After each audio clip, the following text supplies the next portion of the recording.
Next I am Sailashree Seeman property manager. நம்ம எல்லாத்துக்குமே ஒரு லேண்ட் வாங்கணும்ன்ற ஆசை இருக்கும். ஆனா அதை எங்க வாங்கணும், எப்படி வாங்கணும், வருங்காலத்துல அதோட மதிப்பு எவ்வளவா இருக்கும்ன்றத கணிக்க தெரிஞ்சா நம்மளும் கோடி சொல்லலாம்.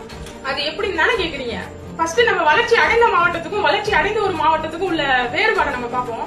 ஏர்போர்ட் வசதி, நவீன போக்குவரத்து வசதி, நெடுஞ்சாலை வசதி, ஐடி கம்பெனிஸ் இதெல்லாம் அதிகமா இருக்குன்ற பட்சத்துல அது வளர்ச்சி அடைந்த மாவட்டம். வளர்ச்சி அடைந்த ஒரு மாவட்டம்ன்றது ஏர்போர்ட் வசதி, நெடுஞ்சாலை வசதி, போக்குவரத்து வசதி, ஐடி கம்பெனிஸ் இதெல்லாம் உருவாகிறதுக்கான சோர்ஸும் அதுக்கான வேலைகளும் நடந்துட்டு இருக்குன்ற பட்சத்துல அது வளர்ச்சி அடைந்த ஒரு மாவட்டமா கருதப்படுது.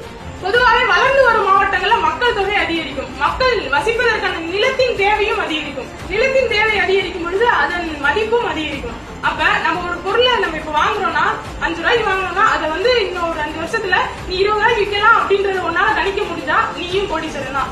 வளர்ந்து வரும் மாவட்டமான நம்ம திண்டுக்கல்ல 3 இடம் அஃபோர்டபுளான பிரைஸ்ல முக்கியமா டிடிசிபி அப்ரூவலோட வாங்குவோமா? நம்ம அழகர் சிட்டி எடுத்துக்கோமே. திண்டுக்கல்ல திருச்சி ரோட்ல வடமர பைபாஸ்க்கு அருகில அமைஞ்சுள்ளதான் நம்ம அழகர் சிட்டி. நமக்கான எல்லா வசதியும் பண்ணி கொடுத்து டிடிசிபி அப்ரூவலோட சதுரடி வெறும் 789 ரூபாய்க்கு தராங்கன்னா அவங்களால நம்ப முடியுதா? நம்ம லேண்ட விசிட் பண்ணணும், பை பண்ணணும்னு ஆசைப்பட்டீங்கன்னா இந்த நம்பருக்கு கான்டாக்ட் பண்ணுங்க. கண்டிப்பா லேண்ட் உங்க கையில.